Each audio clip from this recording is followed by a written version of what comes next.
Hello guys, this is me, ARKIdose. So for today, tuturo ko naman kung paano mag-freeze ng layer.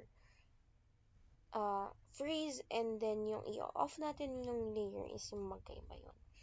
So, kapag nagde-detailing tayo, pinifreeze lang natin yung ating, kunyari for example, the dimensions, yung mga hidden lines, ganyan. Pag floor pattern tayo or sections and even elevations, gumagamit naman tayo ng layer freeze.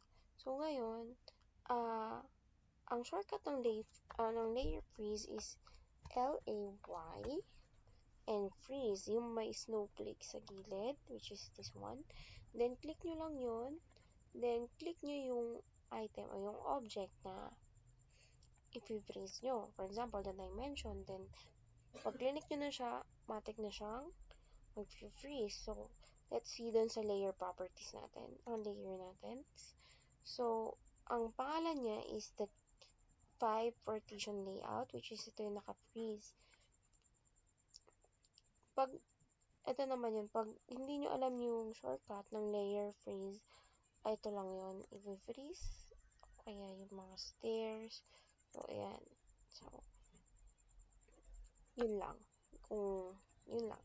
Thank you, guys.